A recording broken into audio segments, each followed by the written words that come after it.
life is a desert, and FNL is your oasis you get like every week. It boosts you in your spirit. How has the Friday Night Live program impacted your life? FNL has impacted my life because when I was younger, when I first started high school, I used to go to Halqa every Friday, but then they stopped it, so then I didn't really have anything to do every Friday, and it got really annoying. But then I found out about FNL, and after that, every Friday I get to have something to look forward to every week. I like bringing people to FNL because it's good da'wah, and a lot of my friends learn a lot from it. So alhamdulillah. FNL has become an inspiration. We learn a lot. We like bringing our friends here. It's something we can do every Friday. And it's more than just learning, it's more like entertaining. It's something like we can present Islam in a better way. Alright, Assalamu everybody. Alright, so for today we got the intro, question and prizes for Sam. The video segment, then we'll take Maghrib in the break, GPS with me, and then real talk inshallah. Since we're going to start right away. Hassan, you can go ahead. I got the prizes up here. Inshallah. You let me know which ones are prizes though. Inshallah. السلام عليكم بسم الله الرحمن الرحيم الحمد لله والصلاة والسلام على رسول الله وصحبه ومن والاه. Let's start with the first question inshallah. So first question, what is the only thing that Allah subhanahu wa ta'ala won't forgive you for inshallah? Go ahead. Shirk. Shirk, yeah. So can you elaborate what sort of? Shirk could be like changing up a religion, taking partners of Allah subhanahu wa ta'ala, and I think that's about it. Yeah, the main thing with shirk, and that's the only thing that Allah doesn't forgive you for, is that you pretty much not associating anything with Allah subhanahu wa ta'ala. There's more to it, but for the lack of time, we're not going to go in depth, but that's sort of the main thing, inshallah. So let's move on to the next question, inshallah. Oh, there you go. Is that a prize for that one? No. No, I'm sorry. My bad. Okay, define what a Muslim is and what Islam means, and this is for a prize, inshallah. Cool. So define what a Muslim is and what Islam means. Someone who submits their will to God to create peace. Okay, so that's the sort of what Islam means, so submitting to Allah subhanahu wa ta'ala. What is a Muslim, or who is a Muslim? So I call myself a Muslim, what am I? Or what is it, the traits of that? So someone who believes in God and that Muhammad is the Lord, someone is the final messenger. Yeah, inshallah. So those are the fundamentals, inshallah. So a Muslim that follows Islam, the 5 pillars and whatnot, and inshallah that's what considers you a Muslim. So that's a prize, inshallah. Next question.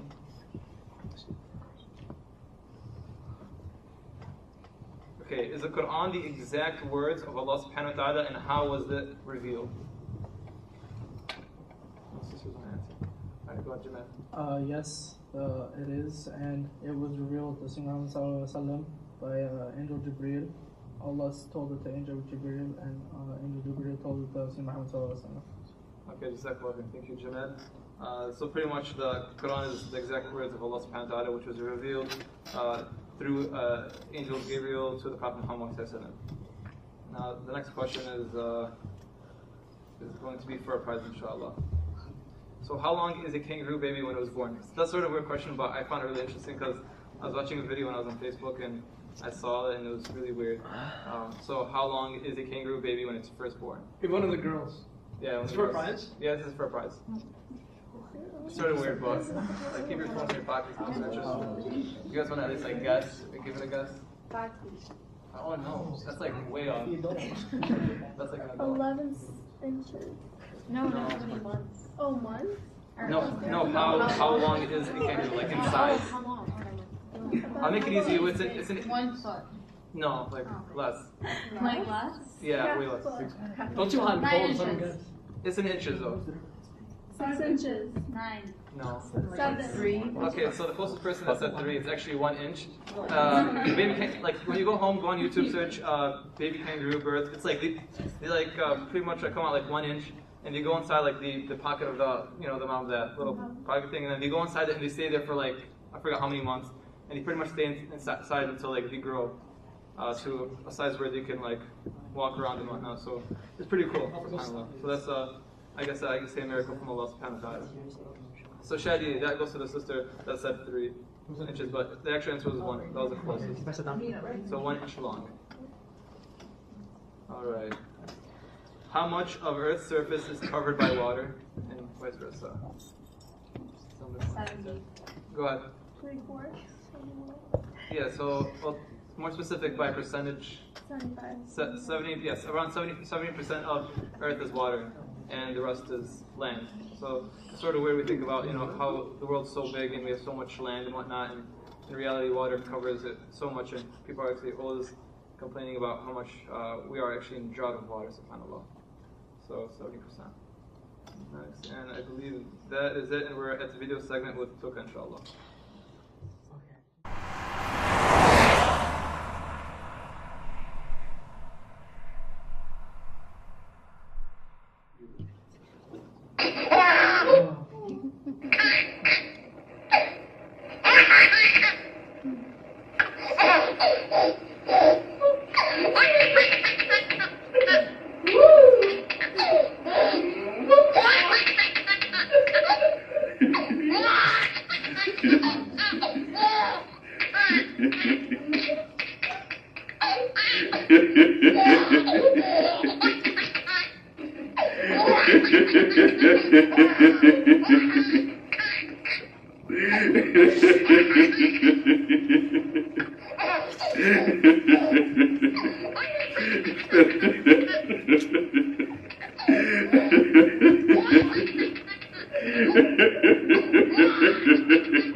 It sounds like he's getting like really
Okay, I warned you. That was the most annoying thing. Like, I wanted to punch that baby in the face the first time I watched that video.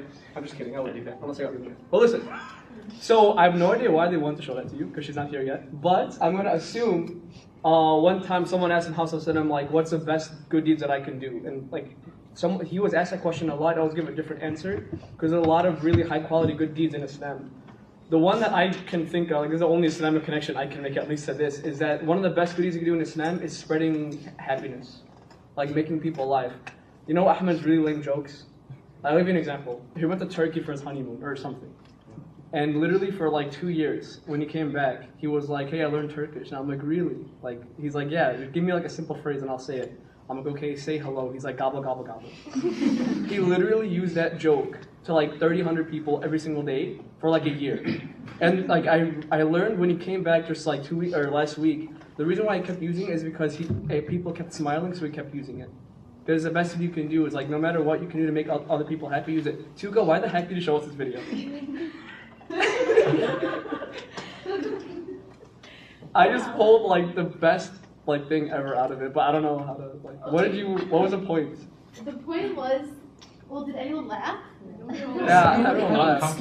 I made me mad the first time. I was like, I don't want to watch it. Yeah, it's a bit long, it's a bit stretchy, and some people when they're laughing, it's a bit out of control. But the point of it is, they're kind of passing on that laugh. They're kind of passing on that happiness with the chain, and with the chain of happiness. And it's sunnah to make other people smile. And there's a hadith about how good it is to make other people happy. So I nailed it. That was awesome. So yeah. So well, if I had gotten here early, I was supposed to ask who gave sadaqah today. Raise a hand. Show hands. Anyone? Smile real quick. That's literally all you got to do. And that's pretty, well, like you said, that's pretty much what this video is going off of. Wow.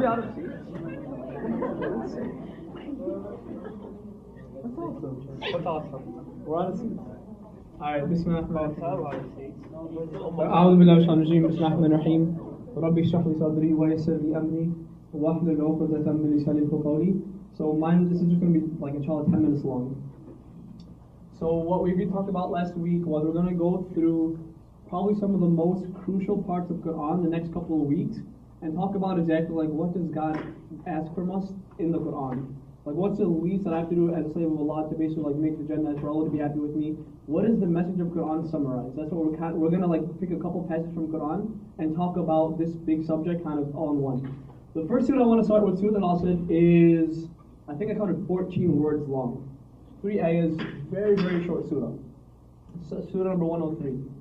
This surah, though, something really interesting about it that I learned I learned this surah, by the way, a year and a half ago, and I still didn't completely internalize it yet, because this is like this basically summarizes the entire book within 14 words. It's Surah Al-Asr. Like everything that Islam stands for will go back into one of the 14 words in Surah Al-Asr. It's a very, very deep surah. Like actually, NAK, when I was listening like a tafsir of Juz Ahmad, the last chapter of the Quran, this lecture lasted like 5 hours long, even though it's only 3 ayahs. Extremely deep, because it literally covers out basically like it's a summary of the entire book in 14 words. So I'll go through it kind of quickly, inshallah. Allah starts. Who knows, by the way, the surah? So I feel good about myself. Who knows the surah, like memorized by heart? Raise your hand, please. That's it? Okay. That's good. Allah starts off with, Allah says, I swear by time. Now this happens a lot in Quran where Allah swears by stuff. Like He takes an oath by the trees, by the stars, by your master, by a lot of stuff. Whenever Allah swears by something in Quran, something's about to go down. Or something really cool is about to happen, Allah swears by stuff. Now if I were to go up to Asad, for example, and I were to say, Asad, I swear to God. And I stop there. What would Asad say to me in response? You swear what? Like, you swear to God what? Like, you don't just say, I swear to God and leave it at that. So what Allah does sometimes, He says, He swears by something, like in this case, He swears by time, al-Asr, and then He gives a point, right? Like, I don't just say, I swear to God, I say, I swear to God, I'm going to kill you. I swear to God, I'm going to kill you. There's always a point, right? The point to this oath that Allah takes is a scary reality. إِنَّ الْإِنسَانَ لَفِي خُسْرٍ. Every individual human being is in loss. Fi khusr, literally surrounded, drowning in their own loss.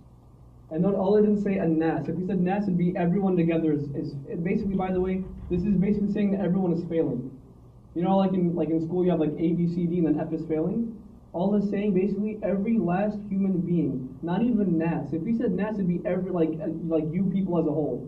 But he said every single individual, meaning you should replace the word insan with shadi, Hassan, Khawda. Every single person should, when they read this ayah, think about only who? Only themselves. It's like insan is a singular form. It's talking only about every single individual. You and I individually are in loss. We're drowning in loss. It's a scary reality, right? Like the Sahaba, when this is being revealed, they hear these two and be like, what are we going to do? But there's good news though, don't worry about it. It's not a depressing message. Well, we're going to get to the third one in a second. Now, again, whenever Allah swears by something in Quran, like he said, I swear by time, and then the point is ayah number 2, every individual human being is in loss.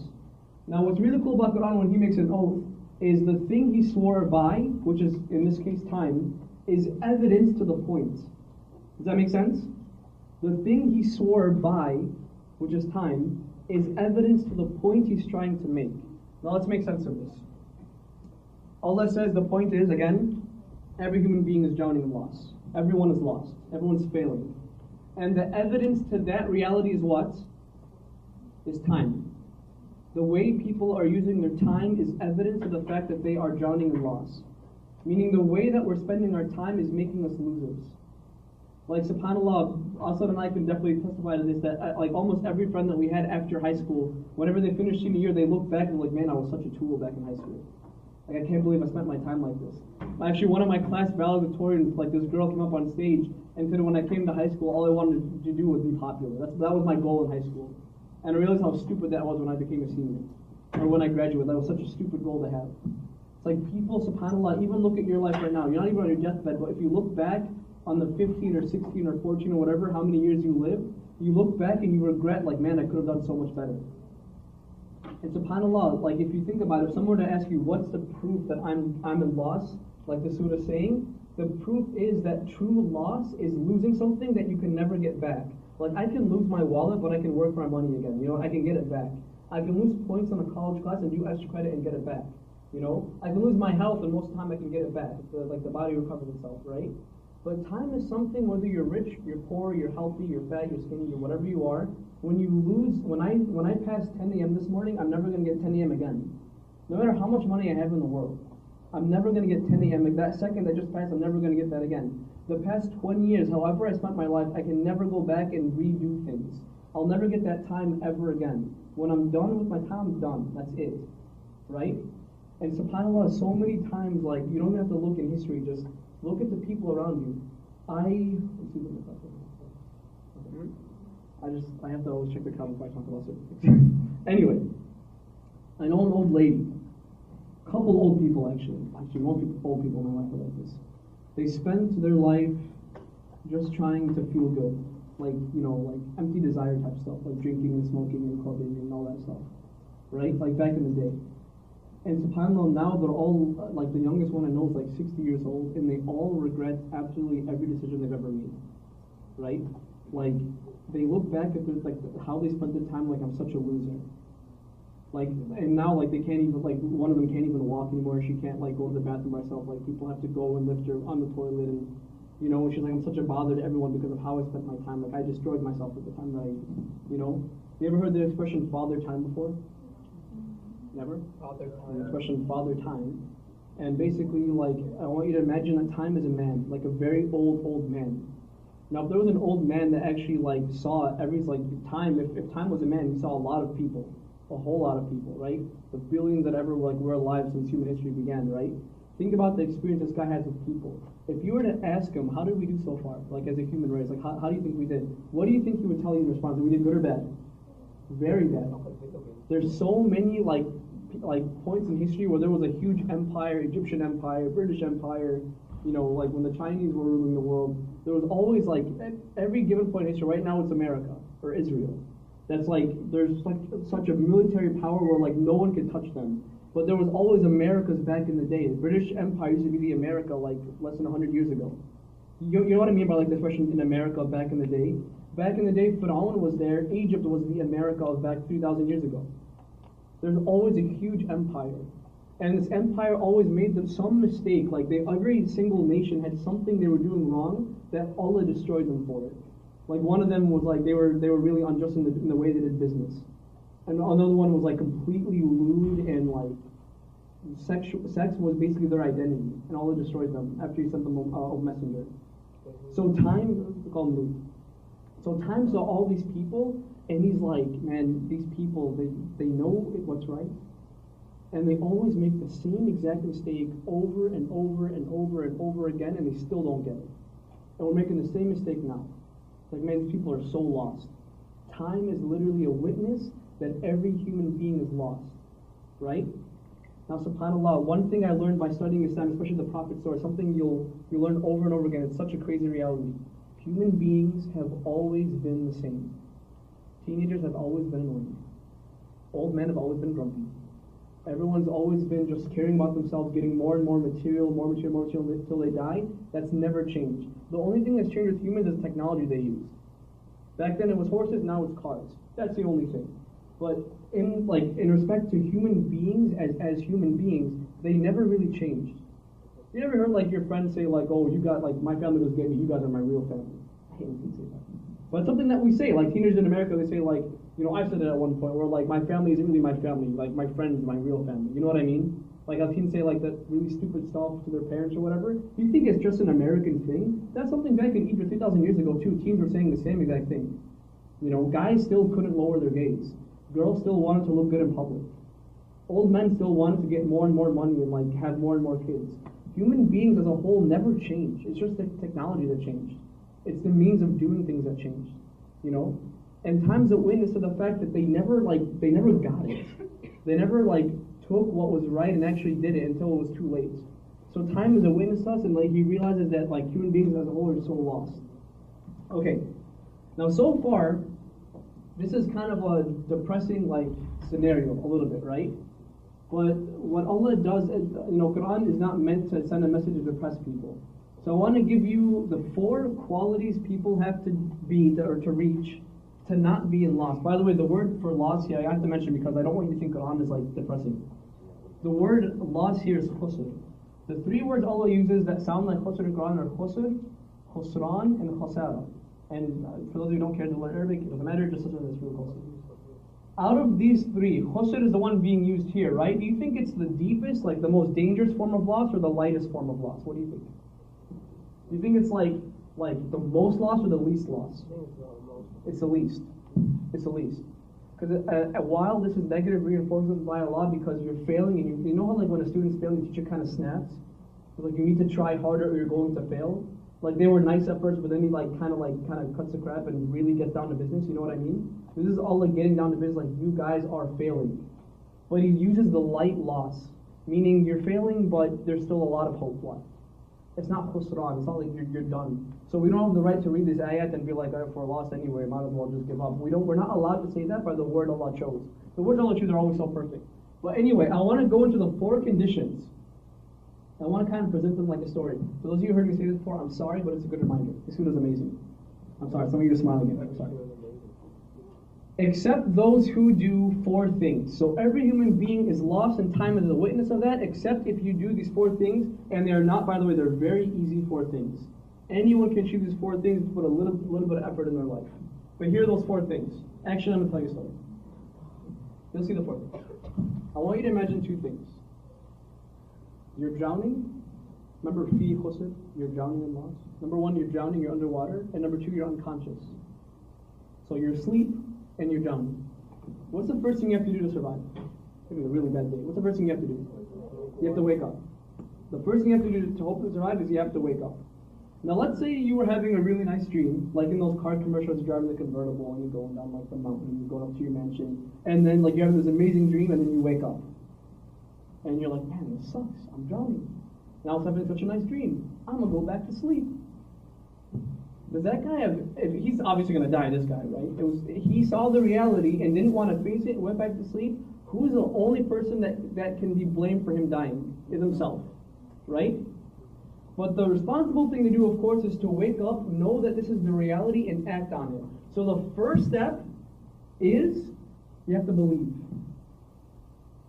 إِلَّا الَّذِينَ آمَنُوا, except for those who, step one, you have to believe. And here he didn't even say آمَنُوا بِاللَّهِ وَكُتُبِهِ وَرُسُلِهِ, and the angels, and the books, and the messengers, and the what.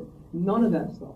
He just said believe. And in the context of this surah, it means not just believe in Allah, that stuff is included, but it mainly believe that you are in loss. Accept the reality that you are in loss. Look at your life, look at how you spent it, look at people around you. Wallahi guys, one thing Islam teaches us that like you have to do, if you want to be a true believer, you have to think. And the reason why I'm kind of like highlighting this is because like the stuff that we do nowadays, like the TV and the movies, the video games, teaches us not to use our brains. It's wallahi, the music industry teaches you blind faith, wallahi it does. Wallahi teaches you blind faith. Just take this and it'll make you feel better. You know, like drugs teach you blind faith, like the music teaches you blind, everything, your friends teach you blind faith. But Islam tells you, look around you and use your brain for once.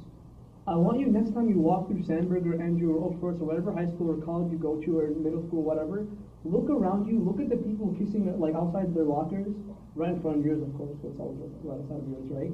Look at the people that are like the fights that break out, the people who are like there's I'm sure everyone, like I got offered dip one time on the way to algebra and I knocked it out of the guy's hand. Look at all the people that are like passing around drugs and all that stuff and just think about it. Just think. Like what does that mean? Like think what that means to you, what that means about society. You have to use your brain about things to be a real believer, right? So this is teaching us you have to look around you and realize that everyone is lost and you are no exception. You have to, step one, believe. Wake up and accept the reality that you are in a bad situation, right? Step two, you don't know how to swim. What do?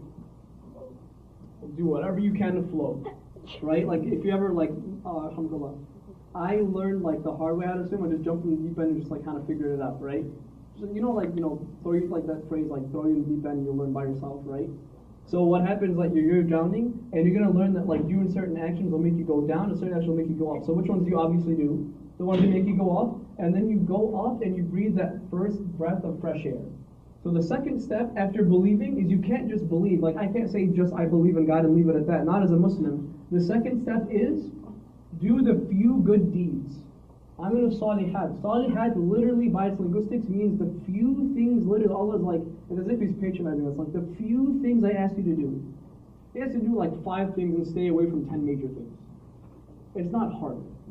Very minimal work if you think about it. You know, for a lifetime of pleasure, very, very minimal work. Actually, like Christianity is, whatchamacallit, is known to be very, very easy. But wallahi, when you think about it, Islam's even easier. Because at least like you know what you're doing, and like that, like the workload is very minimum. How long does it take? How many minutes does it take you to pray 5 times a day? Like 30, if you're doing it right.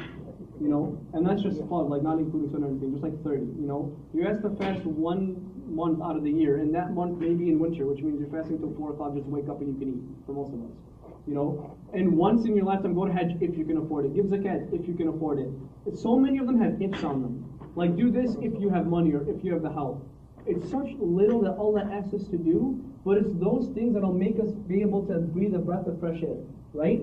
So let's say you go over the water, you breathe that first breath, and it's like, oh, you ever hold your breath like you know when you watch those movies and people are underwater and you hold your breath with them just so you don't even know why, you just want to feel it with them or something, right? And then like they go up and you're like, oh my God, you know, like that really cool breath. And then here's the cool part. This part's funny. You get pulled back down. You get forced down underwater. Here's the funny part. So you know, like in the olden days, you had like those things around your ankle, and then there was a chain, and then someone was tied to you, right? In those old prison times, you know. So there's like a chain around your ankle, and on the other side, like tied to the other side of the chain is your cousin. He's asleep. So what do you have to do now? You have to wake him up. And you might even hate your cousin. I don't know. Like you might not be waking him up because of him. Who are you waking up for, really? Because of yourself. The third step. Invite others to choose. This dude tied to you, your cousin or whoever it is, your teacher, your mom, your whatever, whoever's tied to you, had the same exact dream. Same car, same convertible, same mansion, same mountain, same water, everything. Right? And you wake him up and he's like, dude, I was having such a nice dream, this sucks, I'm going back to sleep. Can you be like, oh, well, screw you, I'm just going to go, forget about you, whatever. Can you do that? No, because that would mean that you basically signed your death warrant. You basically, like, you committed suicide by doing that. You have no choice but to help the people around you. We learn here that Islam does not stop at yourself. It demands that you help other people in some capacity. It demands it. Invite others truthfully. Wake up other people to the reality. Wake them up too. You can't just wake yourself up. You have to wake others up in whatever way that you can. You know. Now let's say that he's like, okay, fine, I'll swim. Like, teach me how to swim. Like, you have to teach him like how to do step 2, right? And you both go up and you both breathe that, like you breathe another like a fresh breath or whatever, and then you both get pulled back down. And then tied to his ankle is his mother, and you have your grandmother, and your whatever your teacher and your student, and all these people are tied to you and they're all asleep. Process continues. Yes, you have to keep on going, right? And let's say at one point you get extremely tired. You're waking up all these people. Most of them don't even want to listen to what you have to say. This is the reality of what like most of this is. You know, I'll be honest. This stuff is really hard to do.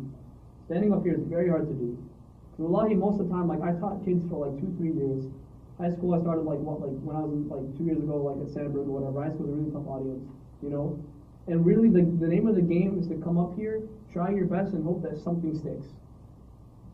Because most of the time people really don't want to listen to what you have to say, and you lose patience.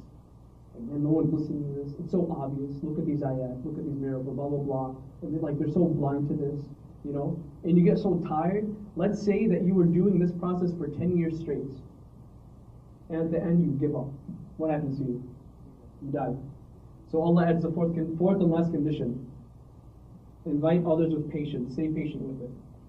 Tell your cousin while he's getting tired, no man, like we're almost there, we're almost done. Like, just like keep on going a little bit longer, and keep telling the other ones around you that like we're almost there. You can't give up now. We already went so far, and keep other spirits up. That's step 4.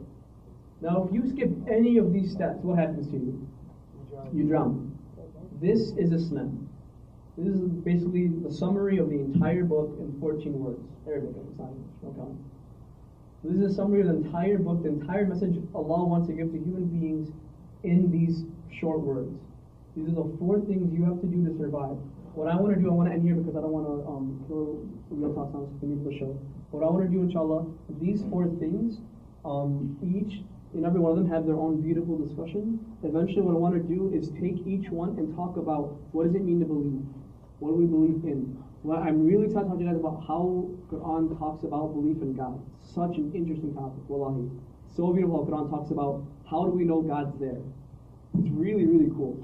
And we'll talk about what Allah wants from us, like in terms of deeds. How do we invite others in a good way, and how to stay patient.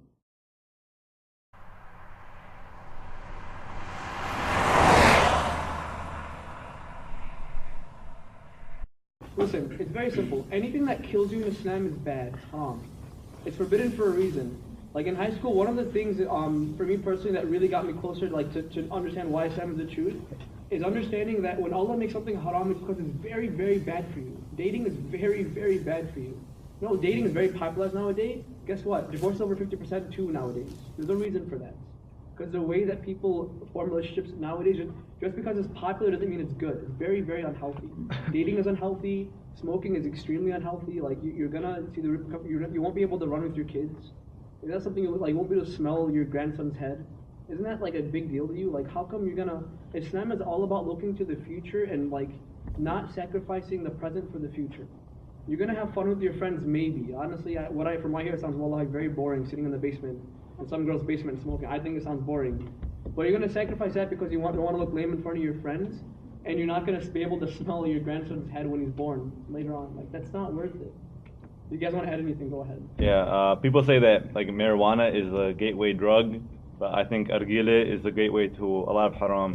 Yeah. A lot of people, when it comes to qiyam al-layl and stuff like that, instead of coming to the masjid, they're at home in their basement smoking with their friends. And argile also leads to going to hookah bars with like opposite gender and stuff like that. So I think argile is the biggest gateway to haram when it comes to anything really. Okay. Do you guys want to add anything? Is this clear to you guys? Because we talked about, I don't want to repeat things. Is this clear? Okay, I'm going to go to I like the next one. How do we act in front of gay people? I like that. You want to say good? Like a normal person. How about this? Let's talk about, is being gay haram? No, as long as you don't act on it. Yes. Okay, yeah. Gay is okay. You can't hear? Yeah, listen up. The whole gay subject is a really interesting subject. Now, first of all, I have to say, it is not haram to have those feelings.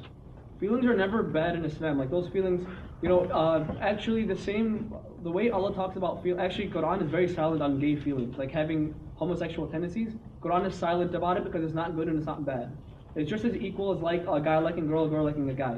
Actually, interestingly enough, in Islam, you know how like zina, you get a physical punishment for it in Islam. Like there's a law for that. If you're caught doing like having sex in public, which is impossible, but still, if you get caught having sex in public, you get the same punishment as having sex with a gay on a gay man, gay on gay, or like whatever, girl on girl, or guy on guy. It's the same exact punishment because it's not exactly the same crime, but like that it's the same punishment. So how to act around gay people? Don't be a jerk. They're people. They're human beings. Everyone has a sin. Mine is different. If you knew my sin and you knew what I had to go through, you probably wouldn't be listening to me right now. Everyone's got something inside that like they're trying to fight and they're fighting really hard to do it. For some girls, it's putting on hijab. It's hard. For some guys, it's lowering your gaze. It's equally hard. I would say equal. That's everyone. Girls and guys have like an equal test. Yours is lowering your gaze. Yours is wearing the hijab and like living the hijab as well. Just wearing it also. Like it's a whole attitude really. It's also lowering your gaze. Everyone's got a problem though. Some people can't quit smoking. Some people are extremely angry. And that anger really messes with their family. I've seen this. It's very bad. It messes with family. Some people, they're addicted to gambling. Some people, it's like everyone's got something. So if someone's gay, you don't hate them for that. It's wrong. If you think about it this way. If Muhammad like met a gay guy or a gay girl, do you think he would have like been like, "Safra, look at you, like you're scum of the earth"? Think he would have done that? He would have gave the guy a hug. If Muhammad he would have smiled at the guy or the girl, whatever, and like tried to help. It's Muhammad like he was nice in front of people who killed his own family. How did he be in front of a gay person? It's nothing. It's okay. I'm not saying it's okay to act on it. It's not. But if you have those feelings, seek help probably. And if you know some of these feelings, befriend them. Because even a lot of the time they'll admit too that it's like they like both, but like it's just because something sometimes it's because something happened in their life where they get confused about their sexuality, and it's really hard. I know one guy who was raped by another guy, and he only had those tendencies after that. That's very tough to deal with. You can't blame him for being gay. It's you know what I mean? You can't hate him for that or her. Everyone's got something. You guys want to add on something to this? Yeah. Go ahead. Oh yeah. So like a personal story relating to this. My best friend's friend is like really like he's gay, whatever. And subhanAllah, like so what happened was like she went to high school with him and he was just constantly getting bullied. And there came a point where it's like, and she had classes with him, and she like just never paid attention to him or anything. And so like subhanAllah, one time she just like she saw him physically get beat in the hallways, and she was just like so fed up with this. So she decided to like interfere, you know, and she was like cut it out, whatever. So she, you know, and she was after that she was kind of there for him for like moral support, and he knew she was Muslim and she didn't, you know, accept his views. If anything, she negated them, but regardless, she still had to respect. And subhanAllah, he goes to the same college as us. And he's been all of like the past 2 semesters, he's been constantly asking about Islam, and subhanAllah, he's really considering becoming a Muslim. And his biggest obstacle right now is just the fact that he's gay. But subhanAllah, like, you know, going back to what Shadi was saying, you know, it's very important for us to, number one, you know, not judge. You know, it's okay for you to be like, you know what, I don't support you, but nonetheless I have to respect you as an individual. Why? Because every human being is entitled to respect. You know, if in the Quran, if Allah subhanahu wa ta'ala himself in Surah An-Nisa, if he equates giving charity and helping the poor to like a favor, like to you doing a favor to him, which astaghfirullah, Allah subhanahu wa ta'ala does not need a favor, who are we to even have the audacity, the nerve to look down upon others and be like, you know what, you're this, you're that, and you know, and subhanAllah pushes people away. And in Sunan Hadith Nawawi, the 40 Hadith, Abu Hurairah radiallahu anhu narrated that the Prophet ﷺ said, the best of you are those, like, لا يؤمن أحدكم حتى يحب لأخيه ما يحب لنفسه. Like, none of you will believe until you love that for your brother that which you love in yourself, for yourself. And subhanAllah, there are so many dissections of this hadith, and majority of the scholars agree that a brother is literally used in this term, like in this linguistic, it's used as like another human, another fellow human. So it's like everyone, Muslim, Christian, atheist, agnostic, Jewish, whatever, we're all brothers. We're all humans. So subhanAllah, it's very important to, number one, not only to like perfect our character, and in doing so, like subhanAllah, it can be a gateway for da'wah.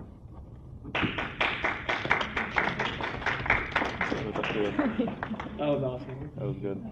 You guys want to add? I don't know if I can compete to that. Okay, I won't scare you. Also, what's with yours? Yeah, just one more thing before that.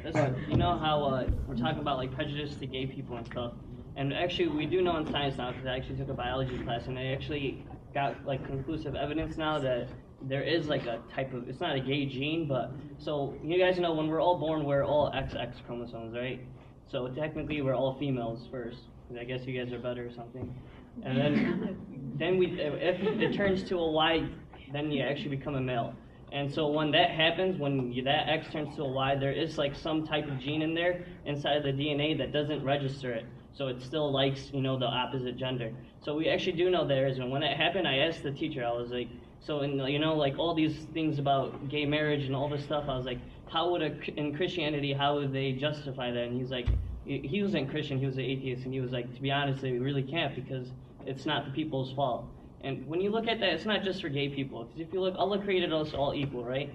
And even if it's something little, like people look at skin color, or they'll look like, oh, this person's good at basketball, I'll be friends with him, or they judge people based on everything. And if you look, Allah doesn't care about any of that stuff. We're all humans. We all have a mind. We all think. And it's what you do with your ideas, and what you do and how your actions are is what you're judged upon. Not anything that Allah gave you. If you don't have the ability to choose something, then why would you be judged upon it? It just doesn't make sense. And when you judge someone on that, it shows your arrogance, it shows your pride, because you're like, oh, I'm better than this person, I was created this way. And subhanAllah, when you do that, there's only one person you're following, and that's Shaitan, because he was the first person to be racist. He was like, oh, this is Beni Adam, this is Adam, he's made of clay, I'm made of fire, I'm better than him. So if you want to follow that, then you're actually following Shaitan, and that'll lead you down the worst path. We'll go to the next question, though. And that is, why do people have their groups in school? That's a great question. If you look, cliques? Yeah, since cliques has probably been going on since the beginning of time. Everyone has cliques. Even in the masjid, I guarantee you there's cliques here. When we go to break, you guys probably break out in your cliques, and you only talk to your friends there. It's so crazy because you only talk to your friends in junior high, and then when you guys go to your high school, you're like, oh, I'm only hanging out with friends from Gerling, or I'm only gonna hang out with my friends from Century. And then once you get to college, you're like, oh, I'm only gonna hang out with my friends from Sanford. And then once you get to school, you're like, oh, I'm gonna only hang out with people from my college. Then once you get it, you're like, oh, I'm only gonna hang out with people from my company. Like, it's so crazy how humans, we like to have cliques, right? And Allah knows this about us, that we need to have a clique. And if you look like in the Balad, or like a bunch of schools like Universal, they have uniforms, right?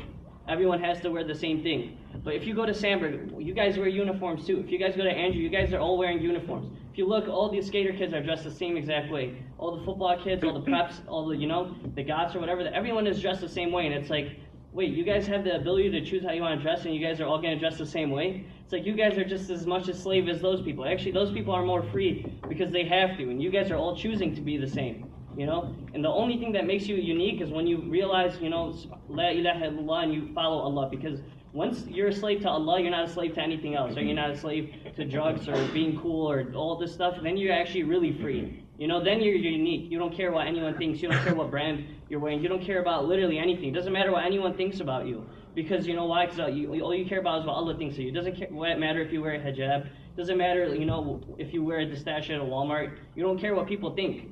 And when you get to that level, it's a great thing, because if you don't care what anyone thinks, then subhanAllah, you're the happiest person on this earth. And that's what Allah gives us. We have this, He says you do have a clique. Allah gave us the best clique. It's called Islam. Everyone is your brother, everyone is your sister. This is the best clique out there. This is the strongest faith we have. So don't break out into all these other little cliques, because then you're trying to say basically that clique is better than Allah's clique. And what other better clique is there than Allah? Yeah, you guys can all add on this. Yeah. When it comes to Islam, there are cliques. So, personally, I don't like how the religious kids think they're better than the non-religious kids and stuff like that. I don't understand why a lot of the non-religious kids keep thinking that the religious kids judge, and I can't agree to some extent. I mean, there's no reason for the religious kids to judge, because we're all equal, and some of us have been there. Some of us have been with the non-religious kids, So if anything, you should help them instead of judge them and keep them away. Okay. Cliques can be good in some way, though. What's up? They're good in some way, though. Cliques? If having a clique. Go ahead. Because, in high school, you don't want to be in a clique with a group of bad people. And if you're in a clique with a group of good people that are gonna be with you, that are gonna guide you to Islam, they're gonna keep you coming.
best thing you can do is surround yourself with a group of 3 to 4 guys, and just go through high school with those guys. Never leave them. Stay by each other.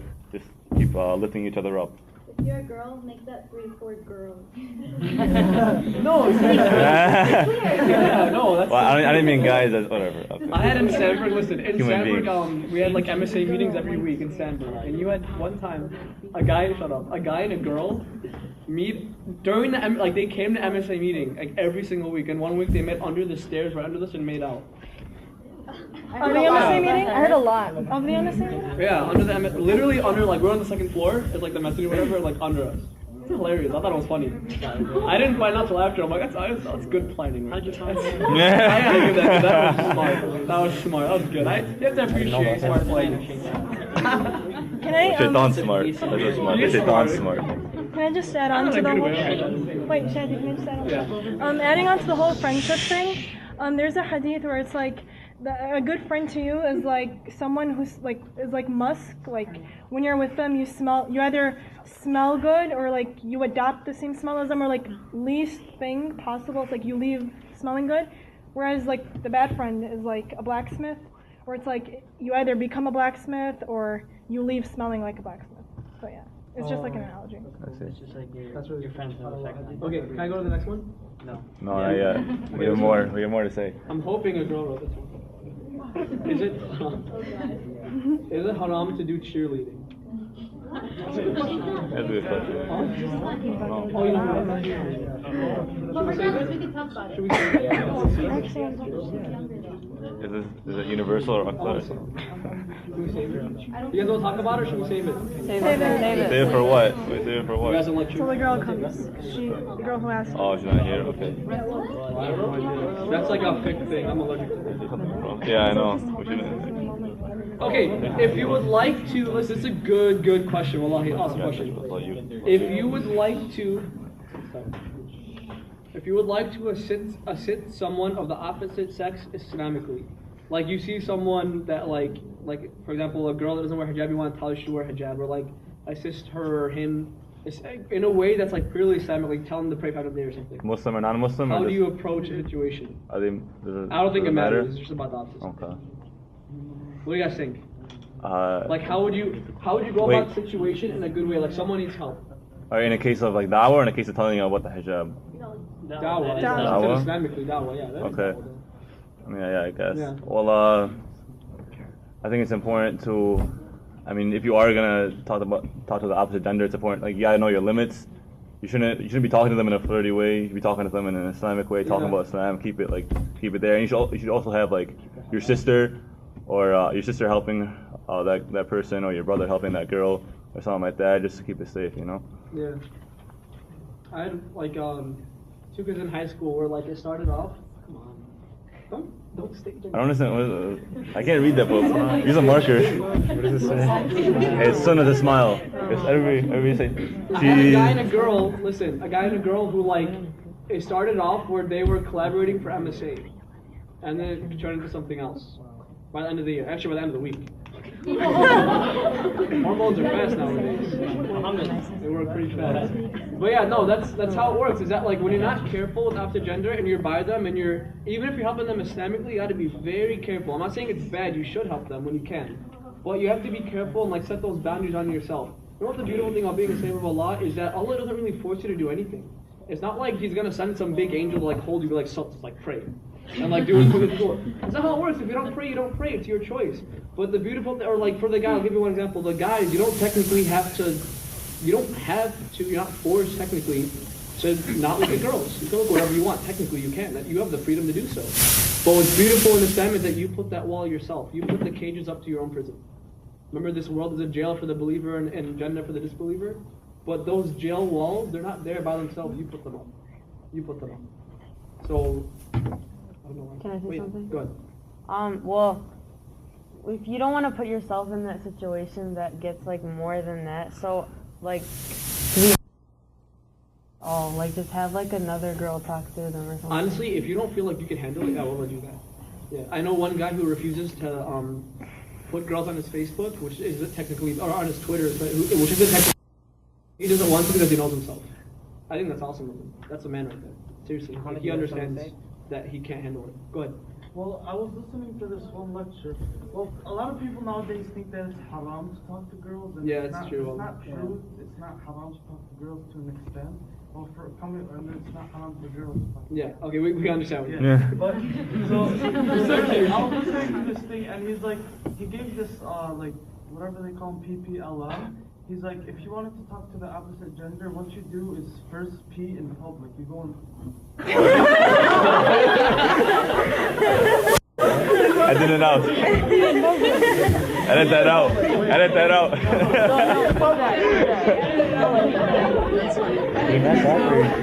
Oh my god! Oh my god. Okay, wasn't that funny, guys?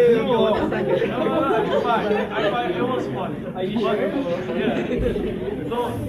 So the first letter is public. It just said P as in public. Not P as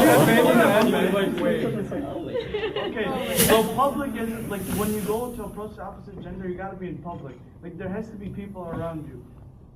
The second letter, I don't know what it is. I can't remember. Be professional. You're just Yeah, I think it was professional. Like when you go up, you can't be like, hey baby, like. I mean, you're so cute. I love you. You gotta like, you gotta with the right language. You gotta come up with the right language. I got you. Be stupid. And then like you gotta be modest also. Like when you go up to the opposite gender, you gotta be dressed like in the right way, like not kind of seductive. Flirty. Not a flirty way. Be in public. That was awesome. No. Allahu Akbar. Allahu Akbar. Allahu Akbar. Modesty. That was freaking awesome. You're a visa company. You should be up here, man. Okay. You know, at least he's being real. Okay. Real talk. This is real talk. This is real talk. We're not laughing at him. No, he's being real. What do you got on your mind? Okay. What do you got on your mind? I go to the next one. Go ahead. Wait, what? You guys, so just as a quick example of someone giving someone else dawah of the opposite gender, this isn't teenagers, I'm talking about like adults. My friend's dad works at the store, and then this lady, I guess she would just always go to the store, and she wasn't Muslim, and she like showed interest in Islam, and then she kept asking about Islam, and he would be nice about it, and then at the end he's just like, oh, like here's my wife's number, like talk to her about Islam. And the second she wasn't interacting with him in regards to Islam, she dropped the case. Like she didn't even care about asking about Islam anymore. She was clearly just yeah, pretty much. Like she was clearly just trying to like spark conversation with my friend's dad. The same family, the son was in high school, and then this girl in his class she was asking about Islam and stuff. Literally, he didn't really talk or anything. He just, like, obviously he was answering questions or whatever, but that day he went home, he got their English split on, the next day he just gave it to her, and he was like that someone who's like a girl, like, go talk to her, but here's the put on. Like, he tried to do, that was the extent that so he was like introducing it to her, he wasn't taking it away from her, but he also wasn't immersing himself in that conversation. Yeah. I think one more thing. Can we have one more go thing? ahead. So let's say, for example, like you see a girl who lost her uncle or her father or something, and you feel really bad. Like I remember one time I was actually in what's the thing called where you work out for gym? What's it called? Strength and conditioning, right? So I was in strength and conditioning for gym, and then like this girl looked really sad because her uncle died, or like her father's best friend who was like really close to her. Someone died in her life that she really liked. And he died, and she was really sad, and she was like moping around and like sitting at like the lunch, like at the weight bench thing and like crying and stuff. And I felt bad. Now the thing that I shouldn't have done, but I did because I didn't know, was I went up to her and I asked her if she's okay, and here's my number, like let me know if you need any help, or like here's my Facebook and stuff. And then she jumped the gun completely after that. Like she jumped the gun. Seriously, by the next day, shut up. By the next day, Oh my God. No, let's be serious. Hold up, please. Seriously. It's a real situation. The next day, she ended up telling me, I had a dream about you, blah, blah, blah, blah, blah, blah. Oh my God. And it was like, I'm like, yeah. No, but that's a real situation. So the thing is, though, it's like, all I'm trying to say is like psychologically, when you see someone who needs help and you help them, it's gonna build a sort of like, I want to say love between human beings. And that might turn to something else because teenagers are confused. They're very stupid and very confused. They really don't know what's going on. So when they feel those emotions, they're gonna think it's love, like misinterpret it as love and go for it. So when you see someone who's going through like emotional trauma, get someone else to help them. Get someone else who they trust and you trust. What is it? Louder? Louder. Can I go to the next card? Guys, can I go to the next card? Oh yeah, go ahead. I'm sorry. No, it's okay. I can't handle the tests I see in high school. What do you like? I can't handle the tests I see in high school. I'm going through in high school. By tests, I don't think they mean like. I mean, fitna. No, like tests like opposite gender or like all that. Or not smoking. All those kind of tests. They're saying I can't handle those tests. Like educational or Islamic? No, Islamic tests. Yeah. You guys understand the question because everyone's thinking stupid. Yeah. Islamic tests, like this guy or this girl is saying, I can't handle these tests that Allah's giving me. How do I cope with it? Well, first, Allah will never give you anything that you can't handle. So whatever the test is, whatever the test is, you can't get through it. And if it is tough, there's a reason for that. When you pass the test, you get to Jannah. So anything the test is going to be a little hard, Jannah's paradise. Then you can get whatever you want. You know, like in high school, you got a bunch of hard tests. You got to get into a good college. You got to get good on the ACT. So don't you think that you got to take pass the hard test in the dunya to be successful in the akhirah? So, bottom line, tests are going to be hard, but Allah will give you the free will to decide what to do and do your best, try to get to the Jannah. I want to share one fact that I love. So there's a couple of words that Allah chose to use for certain things in Quran. They're just beautiful. One of the words Allah chooses for like what we know as a test or a trial is the word fitna. You guys heard this word before? Fitna? Yeah. What fitna literally means, like it's translated as like test or trial in like most translations and stuff. What fitna literally is like, you know how when you mine for gold or for like diamonds or no, for precious metal, it's not 100% pure. Like you have to put it in fire and then it'll be pure gold. Like, you know, like carats, like 10 karat gold, 100 karat gold, or whatever. Yeah, but that carat is like measuring the purity of the metal. So the higher the carat amount, the higher purity that gold is or that silver is. You guys understand? Yeah. Now to make something higher carat, to make it more pure, you have to burn the crap out of it. You have to like put it in an oven for like hours and hours and hours and hours and hours and heat it, and that way all the other lesser metals, like the copper and like the tin and stuff, are gonna melt off. That's called fitna. To burn a metal until it becomes more pure. When Allah gives you a test, He's burning you so that like you become more precious, become more valuable. You're gonna end up leaving a more valuable person. You guys understand? So and you feel literally, also you feel the heat inside of you too. Like you're trying to like lower your gaze, and literally you feel the heat inside of you. Or like there's like a group of kids who invite you to do something, and like it's a heat, like you feel the flame inside of like you want to go, but you hold yourself back. That's literally fitna. You're being burned on the inside to make you more pure, make you a better person. You guys understand? Yeah. I love that word. I think it's awesome. Is it like bullying? Is bullying in a way the same way? Yeah, like other like trials like that is also the same way. Yeah. Could be anything that you struggle with. Any trial at all, yeah, anything you deal with. It's actually a good thing to get tested. When you look at it, like whoever asked that question, that's a good thing you're getting tested like that. Because I know a lot of people that their life is going perfect. You know, they're going out with girls, they're going drinking, they're doing all this stuff, and they're having a great time. They're rich as hell, and they literally have everything they want. And that's kind of scary when you look at that. It's because when Allah tests you, when He's giving you hard things, that actually means He likes you. The people who got tested harder were who? They were prophets, right? Prophet Muhammad ﷺ, his mom died. First his dad dies, and then his mom dies, and then his uncle dies, and then his wife dies. And if you look, his whole life, everyone's just dying. And then he gets sent, after all this happens, he gets sent to go to a people that, he gets kicked out of his own land, first of all. So imagine, like, all these people die in your family, and then your parents kick you out the house, and then you get kicked out of Orland Park, and then you get kicked out of America. And then you have to go preach this message. You go to this message, and kids start throwing rocks at you. And this is supposed to be the prophet. This is who Allah loves the most, right? And if you look, it's like, you know, why didn't Allah just give him a throne? Why didn't Allah just make it super easy for him and give him the kingdom, and he didn't have to do anything? It's because when Allah loves you, He's going to test you even harder. You're going to get tested harder. So actually, you coming to FNL and you becoming a better Muslim, it's not like, oh, this is going to get easier. It's actually, no, you have more responsibility. Allah likes you more now. Allah's saying, you know, I love you. I want you to be in a higher level of Jannah. I want you to stop these bad things. I want this to be harder. So if you see that your life is going easy, you should be afraid. But if you're getting these tests and it's really, really hard, then you should be like, oh, okay, you know, Allah loves me, and that'll actually give you more motivation to get these things. And if you look, this life is hard. It's not supposed to be easy. You know, if it was easy, then this would be Jannah, but we're not in Jannah. Inshallah, we all will be, but you know, this is supposed to be the test.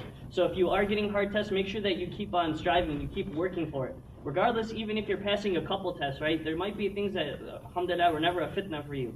There's like, it's different for everyone. I just watched a video the other day, you know, some people are smart, some people money is really easy for them, some people, everyone has something different. And think about what the thing you're doing is, and work on that thing, because that's the thing you're being tested on. And imagine if you stand in front of Allah and, you know, you're like, oh Allah, I used to pray, I used to do this, I used to do this. He's like, yeah, but I told you in the book you're supposed to wear hijab, or I told you in the book you shouldn't smoke, and you kept smoking every day, and it was such a small thing to you, but it's the biggest thing to me, and you're not going to go to Jannah for it.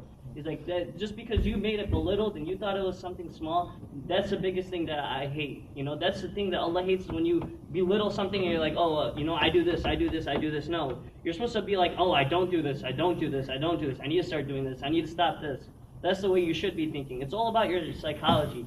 When you think about it, you should be asking that Allah makes your test easier. Yeah, you should always ask Allah to make your test easy for you, but that you get tested so then you can keep going higher and higher and get it better. You know, when people take an MCAT, if you look, like my brother, he was studying like 12 hours. You know, he looks like a zombie when he comes out of his room. It's literally because you're getting tested so hard. But look, doctors are the richest people. You know, they have the nicest houses, nicest families, they have everything set, but it's not during the MCAT, it's after they take it, after they pass the test, then you get your reward. So work hard now, and then you get your reward later, inshallah. I want to add like one thing. So the best people I've met in my life are the ones who have the most like crazy lives. They went through really, really tough things, whether with their parents or with like some bully at school or something. They come out either better or worse. In my psychology class, you guys ever read A Child Called It? Yeah. Read that? I love that book. You should read that book. Talk about it. It got brought up in my psychology class in senior year, junior year or something, whatever, in a psychology class in high school. And we were debating whether that guy should have offed himself or not. We were like, one guy like spoke up and said this guy should have just killed himself. We would have been so much happier. And I said, actually, I read the about the author thing, and now this guy is like helping a lot of he's sheltering a lot of kids who are orphaned, who are beat crazily, or like he takes people like before they're about to be beat to death and puts them in another house or stuff. He's doing amazing things. And I said, if he killed himself, he wouldn't be able to benefit everyone else going through a situation. So how would that have it been? I shut the kid up completely. When Allah puts you through a test, because He's gonna make you better, a lot better. I know one kid who's extremely patient. And he's so mellow, and he forgives everyone for literally, like you can kill this kid's like brother, and he'll forgive you the next day. So forgiving. And I learned that he is like one of the toughest family situations ever, where like his dad, like anger is a cycle. Anger is a really ugly thing. Wallahi. Like this is why I want to be a Muslim, a marriage and family therapist. People like this. Anger and like parents is a cycle where like they're really cooled down, and then they like people who are angry, like men who are really angry, they get cooled down. Then after a couple of months, they get completely ballistic. And they unleash their anger, then they cool down a little bit more. This guy like punches, like kicks holes through the walls, and he flips the table over, and he breaks everything, and the family's like crying upstairs. And he deals with that on a monthly basis almost.